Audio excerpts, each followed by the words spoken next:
Digestion ಅಂತ ಹೇಳೋದು ಈಗ ಸರ್ವೇ ಸಾಮಾನ್ಯ ಪ್ರಾಬ್ಲಮ್ ಆಗಿದೆ. ಎಲ್ಲರಿಗೂ ಸಹ ಬ್ಲೋಟಿಂಗ್, ಗ್ಯಾಸ್ಟ್ರಿಕ್, ಎಸಿಡಿಟಿ, ಹೊಟ್ಟೆ ಉಬ್ಬರಿಸೋದು, ಕಾನ್ಸ್ಟಿಪೇಷನ್, ಡಯೇರಿಯಾ, IBS ತರ ಸಿಂಪ್ಟಮ್ಸ್, ತಲೆನೋವು, ಏನ್ ತಿಂದ್ರು ಜೀರ್ಣ ಆಗುದಿಲ್ಲ, ಇದೆಲ್ಲ ತುಂಬಾ ಸಾಮಾನ್ಯವಾಗಿ ಈಗಿನ ಕಾಲದಲ್ಲಿ ಬರ್ತಾ ಇರುವಂತಹ ಕಂಪ್ಲೇಂಟ್ಗಳು. ನಾನು ನಿಮ್ಮ ಡಾಕ್ಟರ್ ಶ್ಯಾಮಲಾ ಪ್ರಸಾದ್, ಸ್ಪಂದನ ಕ್ಲಿನಿಕ್, ಕಾಸರಗೋಡು. ಇವತ್ತು ನಾನು ಮಾತಾಡ್ತಾ ಇರುವಂತಹ ಸಬ್ಜೆಕ್ಟ್ ಡೈಜೆಷನ್, ನಮ್ಮ ಜೀರ್ಣ ಪ್ರಕ್ರಿಯೆ, ಜೀರ್ಣದ ಒಂದು ಸಮಸ್ಯೆ, ಅದನ್ನು ಹೇಗೆ ಬಗೆಹರಿಸುವುದು ಅಂತ ಹೇಳುವಂತ ಒಂದು ಟಾಪಿಕ್ಗೆ ಇವತ್ತೊಂದು ವಿಡಿಯೋ ಮಾಡಿರೋದು. ಇದರಲ್ಲಿ ನಾವು ಫಸ್ಟ್ ತಿಳ್ಕೊಳ್ಬೇಕಾಗಿರೋದು ಡೈಜೆಷನ್ ಅಂದ್ರೆ ಏನು, ಮೈಕ್ರೋಬಯೋಮ್ ಅಂದ್ರೆ ಏನು ಅಂತ. ಮೈಕ್ರೋಬಯೋಮ್ ಅಂದ್ರೆ ಒಂದು ತರದ ಬ್ಯಾಕ್ಟೀರಿಯಾ. ಅದನ್ನು ಗುಡ್ ಬ್ಯಾಕ್ಟೀರಿಯಾ ಅಂತ ಹೇಳ್ತೇವೆ, ಬ್ಯಾಡ್ ಬ್ಯಾಕ್ಟೀರಿಯಾ ಅಂತ ಹೇಳ್ತೇವೆ. ನಮ್ಮ ಡೈಜೆಸ್ಟಿವ್ ಟ್ರ್ಯಾಕ್ಟ್ ಅಲ್ಲಿ ಎರಡೂ ತರದ ಬ್ಯಾಕ್ಟೀರಿಯಾ ಇರ್ತವೆ. ಈ ಗುಡ್ ಬ್ಯಾಕ್ಟೀರಿಯಾ ಮೈಕ್ರೋಬಯೋಮ್ಸ್ ಅಂತ ಹೇಳುವಂಥದ್ದು ನಮ್ಮ ಇಂಟೆಸ್ಟೈನ್, ಸ್ಮಾಲ್ ಇಂಟೆಸ್ಟೈನ್ ಅಲ್ಲಿ ಜಾಸ್ತಿ ಇರ್ತದೆ. ಅದರಿಂದಾಗಿ ಏನಾಗ್ತದೆ ಅಂತಂದ್ರೆ ನಮ್ಮ ಆಹಾರ ಜೀರ್ಣ ಆಗ್ತದೆ. ನಮ್ಮ ಆಹಾರದ ಜೀರ್ಣ ಮಾತ್ರ ಅಲ್ಲ, ಅದರ ಪ್ರಕ್ರಿಯೆ ಕರೆಕ್ಟ್ ಆಗಿ ಆಗ್ತದೆ. ಇಂಡೈಜೆಷನ್ ಅಂತ ಇರುವುದು ಯಾಕೆ ಅಂತ ಹೇಳಿದ್ರೆ, ನಮ್ಮ ಗಟ್ ಬ್ಯಾಕ್ಟೀರಿಯಾ ಸರಿ ಕೆಲಸ ಮಾಡದಿರುವುದು ಅದು ಈ ಒಂದು ಪ್ರಾಬ್ಲಮ್ಗೆ ಕಾರಣ ಆಗ್ತದೆ. ಅದ ಕಾರಣ ನಮ್ಮ ಗಟ್ ಬ್ಯಾಕ್ಟೀರಿಯಾ, ಒಂದು ಗುಡ್ ಬ್ಯಾಕ್ಟೀರಿಯಾವನ್ನು ಚೆನ್ನಾಗಿ ಮಾಡಲಿಲ್ಲ ಅಂದ್ರೆ ನಮಗೆ ಡೈಜೆಷನ್ ಪ್ರಾಬ್ಲಮ್ ಆದ ಕಾರಣ ನಾವು ಗುಡ್ ಬ್ಯಾಕ್ಟೀರಿಯಾವನ್ನು ಚೆನ್ನಾಗಿ ನೋಡಿಕೊಳ್ಬೇಕಾಗ್ತದೆ. ಅದಕ್ಕೆ ನಾವು ಇನ್ನೂ ಶಕ್ತಿ ಕೊಡ್ಬೇಕಾಗ್ತದೆ, ನಮ್ಮ ಜೀರ್ಣ ಶಕ್ತಿಯನ್ನು ಚೆನ್ನಾಗಿ ಮಾಡಿಕೊಳ್ಳಿಕ್ಕೆ.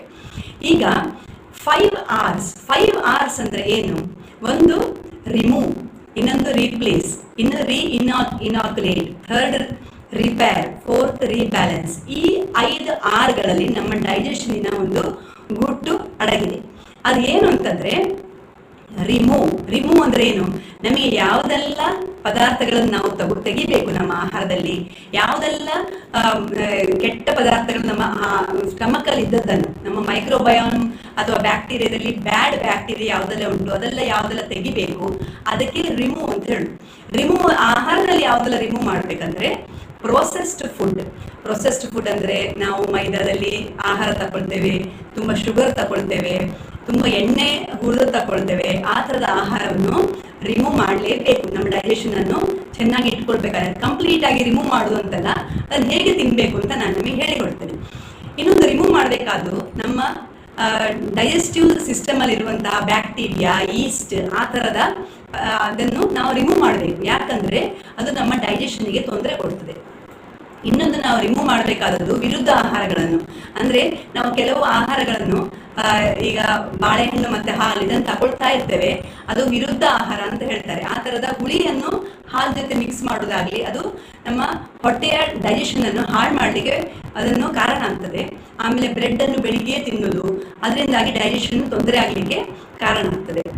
ಇನ್ನು ರಿಪ್ಲೇಸ್ ಅಂತ ಹೇಳಿದ್ರೆ, ಈ ರಿಮೂವ್ ಮಾಡಿ ಆದ ಮೇಲೆ ಒಳ್ಳೆ ಪದಾರ್ಥಗಳನ್ನು ನಾವು ಒಳಗೊಳ್ಬೇಕು ನಮ್ಮ ಆಹಾರದಲ್ಲಿ. ಅದು ಯಾವುದು? ಒಂದು nuts, seeds, omega 3 fatty acids, vitamin ಯುಕ್ತ ಆಹಾರ.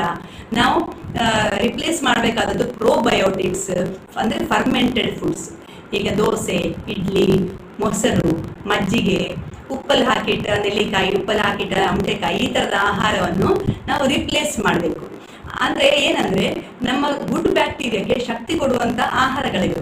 ಹಾಗೆ ಈ ರಿಪ್ಲೇಸ್ ಮಾಡಿದ್ರೆ ಈ ತರದ ಆಹಾರಗಳನ್ನು ನಮ್ಮ ಗುಡ್ ಬ್ಯಾಕ್ಟೀರಿಯಾ ಇನ್ನೂ ಸ್ಟ್ರಾಂಗ್ ಆಗ್ತದೆ. ಮೂರನೇದು ಇನಾಕ್ಯುಲೇಟ್ ಅಂದ್ರೆ ನಾವು ಕೆಲವು ಪದಾರ್ಥಗಳು ಕಂಪಲ್ಸರಿ ಆಗಿ ನಮ್ಮ ಆಹಾರದಲ್ಲಿ ತಗೊಳ್ಳೇಬೇಕಾಗ್ತದೆ. ಅದು ಯಾವುದು ಅಂತಂದ್ರೆ ಫೈಬರ್ಸ್, ಒಮೆಗಾ 3 ಫ್ಯಾಟಿ ಆಸಿಡ್ಸ್, ಈ ತರದ ಆಹಾರ ಅಂದ್ರೆ ಸೀಡ್ಸ್ ಇರ್ತವೆ, ಸನ್ಫ್ಲವರ್ ಸೀಡ್ಸ್, ಫ್ಲಾಕ್ಸ್ ಸೀಡ್ಸ್, ಆಮೇಲೆ ಫರ್ಮೆಂಟೆಡ್ ಲಿಕ್ವಿಡ್ಸ್. ಹೌದು, ಈ ತರ ಫೈಬರ್ ಮೇನ್ ಆಗಿ ತಗೊಂಡ್ರೆ ಏನಾಗ್ತದೆ ಅಂತಂದ್ರೆ ನಮ್ಮ ಆಹಾರದ ಡೈಜೆಷನ್, ಇದು ಗಟ್ ಬ್ಯಾಕ್ಟೀರಿಯಾ ಸ್ಟ್ರಾಂಗ್ ಆಗ್ತದೆ. ಇನ್ನು ರಿಪೇರ್, ನಮ್ಮ ಹಾಳು ಮಾಡಿದ ಗಟ್ ಬ್ಯಾಕ್ಟೀರಿಯಾದ ಒಂದು ಸಮೂಹವನ್ನು ನಾವು ಸರಿ ಮಾಡಬೇಕಾದ್ರೆ ಕೆಲವೆಲ್ಲ ವಿಟಮಿನ್ಸ್ ಬೇಕು. ಅದರಲ್ಲಿ ವಿಟಮಿನ್ ಎ, ಇ, ಸಿ, ಆಮೇಲೆ ಜಿಂಕ್, ಈ ತರದ ಪದಾರ್ಥಗಳನ್ನು ನಾವು ಅದನ್ನು ರಿಪೇರ್ ಮಾಡ್ಲಿಕ್ಕೋಸ್ಕರ ಅದನ್ನು ಸೇರಿಸ್ಕೊಳ್ಬೇಕಾಗ್ತದೆ ಆಹಾರದಲ್ಲಿ. ಅದು ಯಾವುದ್ರಲ್ಲಿ ಸಿಗ್ತದೆ? ಒಮೆಗಾ 3 ಫ್ಯಾಟಿ ಆಸಿಡ್ಸ್ ಅಲ್ಲಿ ಸಿಗ್ತದೆ. ಈ ತರದ ಆಹಾರವನ್ನು ನಾವು ನಮಗೆ ಕಾನ್ಶಿಯಸ್ ಆಗಿ ನಾವು ಅದನ್ನೆಲ್ಲ ಒಟ್ಟಿಗೆ ಸೇರಿಸ್ಕೊಳ್ಬೇಕಾಗ್ತದೆ. ಇದೆಲ್ಲ ಆದ ಮೇಲೆ ನಾವು ರೀಬ್ಯಾಲೆನ್ಸ್ ಮಾಡಬೇಕು. ರೀಬ್ಯಾಲೆನ್ಸ್ ಅಂತಂದ್ರೆ ನಮ್ಮ ಬಾಡಿಯಲ್ಲಿ ಎಲ್ಲವನ್ನು ಸೇರಿಸ್ಕೊಳ್ಬೇಕು. ಒಂದು, ನಾವು ಚೆನ್ನಾಗಿ ನೀರು ಕುಡಿಬೇಕು. ಇದೆಲ್ಲ ಡೈಜೆಷನ್ಗೆ ಇದೆಲ್ಲ ಆಹಾರ ತಿನ್ನುವಾಗ ನಮಗೆ ಈ ಮೈಕ್ರೋಬಯೋಮನ್ನು ಚೆನ್ನಾಗಿ ಮಾಡಲಿಕ್ಕೆ ಸಹಾಯ ಆಗುವಂಥ ಎಲ್ಲ ಪದಾರ್ಥಗಳನ್ನು ತಿನ್ನಬೇಕು. ಆಗ ಮಾತ್ರ ನಮ್ಮ ಶರೀರದಲ್ಲಿ ಡೈಜೆಷನ್ ಬ್ಯಾಲೆನ್ಸ್ ಆಗ್ತದೆ. ಈ ಡೈಜೆಷನ್ ಅನ್ನು ಬ್ಯಾಲೆನ್ಸ್ ಮಾಡೋ ಕಾರಣ ಏನು ಅಂದರೆ, ಒಂದು ನಮ್ಮ ಇಮ್ಯುನಿಟಿ ಪವರ್, ನಮ್ಮ ರೋಗ ಪ್ರತಿಬಂಧಕ ಶಕ್ತಿ ಸಹ ಇದರ ಮೇಲೆ ಡಿಪೆಂಡ್ ಆಗಿದೆ. ನಮ್ಮ ಬ್ರೈನ್ ಹೆಲ್ತ್, ನಮ್ಮ ಹಾರ್ಟ್ ಹೆಲ್ತ್, ನಮ್ಮ ಇಮ್ಯುನಿಟಿ ಪವರ್ ಇದೆಲ್ಲವೂ ನಮ್ಮ ಗಟ್ಟಿನಲ್ಲಿ, ಮುಂಚಿನ ಕಾಲದಲ್ಲಿ ಹೇಳ್ತಿದ್ರು ನಮ್ಮ ಹೊಟ್ಟೆ ಸರಿ ಇದ್ರೆ ನಮ್ಮ ಆರೋಗ್ಯ ಸರಿ ಇರ್ತದೆ ಅಂತ ಹೇಳಿ. ಹಾಗೆ ಎಲ್ಲ ಥರದ ನಮ್ಮ ಮೂಡ್, ನಮ್ಮ ಯೋಚನೆಗಳು ಎಲ್ಲವೂ ಈ ಗಟ್ಟಿನ ಮೇಲೆ ಡಿಪೆಂಡ್ ಆಗಿರ್ತದೆ. ಅದರ ಕಾರಣ ನಮ್ಮ ಡೈಜೆಷನ್ ಅನ್ನು ಚೆನ್ನಾಗಿ ಇಟ್ಕೊಳ್ಳೋದು ಅನಿವಾರ್ಯವಾಗಿದೆ. ಇನ್ನು ಈ ಗಟ್ ಬ್ಯಾಕ್ಟೀರಿಯನ್ನು ಚೆನ್ನಾಗಿ ಇಟ್ಕೊಳ್ಳಿಕ್ಕೆ ನಾವು ನಿದ್ರೆ ಚೆನ್ನಾಗಿ ಮಾಡಬೇಕು. ನಿದ್ರೆ ಚೆನ್ನಾಗಿ ಮಾಡಿದಷ್ಟು ನಮ್ಮ ಡೈಜೆಷನ್ ಇಂಪ್ರೂವ್ ಆಗ್ತದೆ. ನೆಕ್ಸ್ಟ್ ಡೇ ನಿಮಗೆ ಅಬ್ಸರ್ವ್ ಮಾಡ್ಬೋದು, ನಿದ್ರೆ ಬರಲಿಲ್ಲ ಅಂದರೆ ನಮ್ಮ ಡೈಜೆಷನ್ ಚೆನ್ನಾಗಿರೋದಿಲ್ಲ. ಅದರ ಅರ್ಥ ನಿದ್ರೆ ತುಂಬ ಇಂಪಾರ್ಟೆಂಟ್. ಆಮೇಲೆ ಹೈಡ್ರೇಷನ್ ನಾನು ಹೇಳಿದೆ ಅಲ್ಲ, ನೀರು ಚೆನ್ನಾಗಿ ಕುಡಿಲೇಬೇಕು. ಆಮೇಲೆ ಮೈಲ್ಡ್ ಎಕ್ಸಸೈಸಸ್, ರೆಗ್ಯುಲರ್ ಆಗಿ ಸಣ್ಣ ಮಟ್ಟಿನ ಎಕ್ಸಸೈಸಸ್ ಮಾಡಬೇಕು. ಸಿಂಪಲ್ ವಾಕಿಂಗ್ ಆಗಲಿ ಅಥವಾ ಯೋಗ ಆಗಲಿ ಆ ಥರದ್ದು ಮಾಡಲೇಬೇಕು. ಆಮೇಲೆ ಆಂಗ್ಸೈಟಿ, ಸ್ಟ್ರೆಸ್ಸಿಂದ ದೂರ ಇಡಬೇಕು. ಮೆಡಿಟೇಷನ್, ಯೋಗ ಆ ಥರ ಡೈಲಿ ಮಾಡಿದರೆ ನಿಮಗೆ ತುಂಬ ಈ ಗಟ್ ಬ್ಯಾಕ್ಟೀರಿಯಾನ ಚೆನ್ನಾಗಿ ಇಟ್ಕೊಳ್ಳಿಕ್ಕೆ ಸಹಾಯ ಆಗ್ತದೆ. ಆದ ಕಾರಣ ಈ 5 hours ಅನ್ನು ಫಾಲೋ ಮಾಡಿದರೆ ಸಾಮಾನ್ಯವಾದ ಎಲ್ಲ ಡೈಜೆಷನ್ನ ಪ್ರಾಬ್ಲಮನ್ನು ಸಾಲ್ವ್ ಮಾಡಿಕೊಂಡು ಹೋಗ್ಬೋದು. ಈ ಡೈಜೆಷನ್ ಅಂತ ಹೇಳುವಂಥದ್ದು 1 ದಿನದ 2 ದಿನದ ಪ್ರಕ್ರಿಯೆ ಅಲ್ಲ. ಇಲ್ಲಿಂದ ಶುರು ಮಾಡಿ ರೀಬ್ಯಾಲೆನ್ಸ್ ತನಕ ಇರುವಂಥ ಒಂದು ಪ್ರಕ್ರಿಯೆ ಸ್ವಲ್ಪ ಟೈಮ್ ತಗೊಳ್ಬೋದು ನಿಮಗೆ. ಆದರೆ ಸ್ಲೋ ಆಗಿ ಮಾಡ್ತಾ ಹೋದ ಹಾಗೆ ನಿಮಗೆ ತುಂಬ ಉಪಕಾರ ಮಾಡುವಂಥ ಒಂದು ಪ್ರೋಟೋಕಾಲ್ ಇದು. ಈವನ್ ನೀವು ಕೆಲವು ಹಳೆಯ ಕಾಲದ ಒಂದು ಇದರಲ್ಲಿ ಹೇಳ್ತಾರಲ್ಲ, ನೀವು ಈವನ್ ಉಪವಾಸ ಅಂದರೆ ಫಾಸ್ಟಿಂಗ್, ಅದು ಸಹ ನಿಮ್ಮ ಗಟ್ ಬ್ಯಾಕ್ಟೀರಿಯಾವನ್ನು ಸರಿ ಮಾಡಲಿಕ್ಕೆ, ಬ್ಯಾಲೆನ್ಸ್ ಮಾಡಲಿಕ್ಕೆ ಸಹಾಯ ಮಾಡುವಂಥ ಒಂದು ಪದ್ಧತಿ. ಆದ ಕಾರಣ ನಮ್ಮ ಡೈಜೆಷನನ್ನು ಚೆನ್ನಾಗಿ ಮಾಡಿಟ್ಕೊಂಡು ನಮ್ಮ ಎಲ್ಲ ಪ್ರಕ್ರಿಯೆಗಳನ್ನು ನಾವು ಬ್ಯಾಲೆನ್ಸ್ ಮಾಡುವ.